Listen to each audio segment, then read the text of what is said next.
साधक परिवार आपको दिखाए सच का आईना।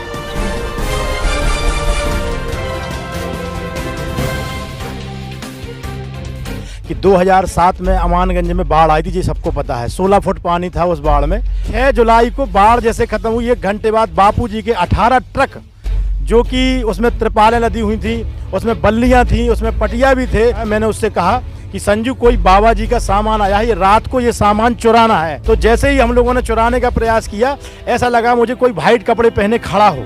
साथ में जब छतरपुर आए तो हमने इतना ज़्यादा नशा करना चालू कर दिया कि हमें होश ही नहीं रहता था। जब हम गए थे तब भी नशे में थे, बिना नहाए दीक्षा ली थी हमने। इतना हमें होश भी नहीं था कि हम ले क्या रहे। पार्षद बना, मैंने उपाध्यक्ष का चुनाव लड़ा। मैं अभी भारतीय जनता पार्टी में नगर मंडल अध्यक्ष भी हूँ। आज ऐसा कोई व्यक्ति नहीं है जो छतरपुर जिले में मुझे ना जानता हो। आज 5 करोड़ रुपए का अस्पताल बना के रखा है छतरपुर में। 20 किलोमीटर के अंतराल में कोई भी गाय घायल होती है तो हमारी गाड़ी जाती है, हमारे लोग जाते हैं और उस गाय को ले आते हैं। और 13 साल से अस्पताल चल रहा है, जिसमें हजारों गाय ठीक होकर घर जा चुकी हैं। बापूजी ही जब आएंगे तभी संस्कृति की रक्षा होगी और समाज की रक्षा होगी। बापूजी को तुरंत रिहा होना चाहिए। मेरा नाम पारस दुबे है, मैं छतरपुर जिले का रहने वाला हूँ। मेरा एक अनुभव है जो आपके सामने मैं रखना चाहता हूँ कि 2007 में अमानगंज में बाढ़ आई थी, जी सबको पता है। 16 फुट पानी था उस बाढ़ में और हमारा एक होटल था, होटल का सारा सामान बह गया था और वहाँ पे इतना नुकसान हुआ, लोगों का इतना नुकसान हुआ कह नहीं सकते। इसके बाद बापूजी उस समय दीपाली रस्तों की कलेक्टर थी वहाँ की, पन्ना जिले की, लेकिन उनकी कोई भी सरकारी सेवाएं वहाँ नहीं पहुँच पाई। लेकिन मैंने देखा कि 6 जुलाई को बाढ़ जैसे ख़त्म हुई, 1 घंटे बाद बापूजी के 18 ट्रक, जो कि उसमें त्रिपालें लदी हुई थी, उसमें बल्लियां थी, उसमें पटिया भी थे, उसमें खाने की व्यवस्था थी। तो सारा सामान बापूजी का आ गया था। जब मैं जुड़ा नहीं था ना, मैंने दीक्षा ली थी। मैंने एक संजू रेकवार मेरे यहाँ काम करता है, मैंने उससे कहा कि संजू, कोई बाबा जी का सामान आया है, ये रात को ये सामान चुराना है। इसमें से कुछ बल्लियाँ भी चुराना है, अपने भैंस की जो तबेला बह गया है उसके लिए। तो जैसे ही उन्होंने रात को उन्हें रुकना था, सुबह से बांटना था, तो हमने सोचा कि रात को ये चुराएंगे हम और संजू रेकवार मिलके। संजू रेकवार अमानगंज का रहने वाला है, मैं छतरपुर का रहने वाला हूँ।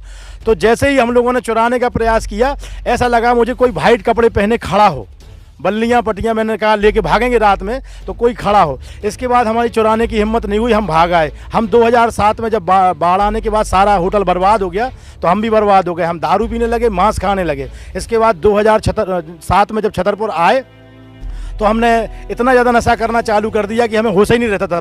लेकिन पूज्य बापूजी सागर आए थे, उस दिन 55 मकान गरीबों को बंटने थे। तो हमें ऐसा पता चला कि कोई संत श्री आसाराम जी बापू करके हमारे एक मित्र मनीष अग्रवाल, वो ले गए।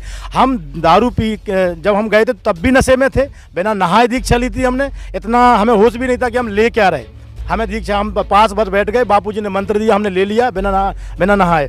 उसके बाद हमने उस जिस स्थान पर रोज़ दारू पीने जाता था मैं गया और दारू पीने की मेरी इच्छा नहीं हुई, ना मांस खाने की इच्छा हुई। आज तक मैंने ना दारू पी ना मांस खाया। फिर मैं वार्ड नंबर 7 से पार्षद बना, मैंने उपाध्यक्ष का चुनाव लड़ा। मैं अभी भारतीय जनता पार्टी में नगर मंडल अध्यक्ष भी हूँ और इसके बाद समाज की मुख्य धारा से भी जुड़ गया हूँ।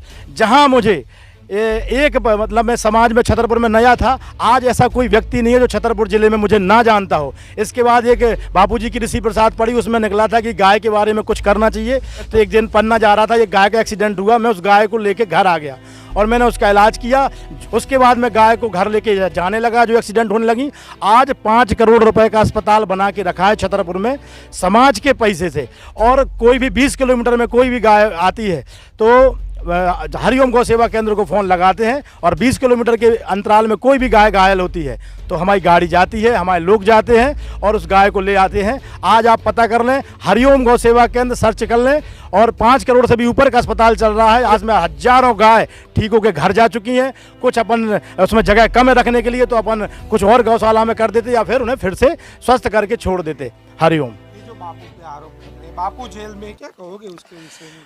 मैं ये कहता हूं कि मैं जो आज बापूजी अंदर हैं, बापूजी का कोई भी नुकसान नहीं हुआ है, नुकसान समाज का हुआ है। आज कोई भी सरकारें मिलके, कोई भी समाज सेवी और समाज के सारे लोग मिलके इसकी भरपाई नहीं कर सकते। बापूजी ही जब आएंगे तभी संस्कृति की रक्षा होगी और समाज की रक्षा होगी। बापूजी को तुरंत रिहा होना चाहिए। जानिए देश की पल पल की खबर नीलेश ठक्कर के द्वारा आपके अपने साधक परिवार पर। साधक परिवार आपको दिखाए सच का आईना।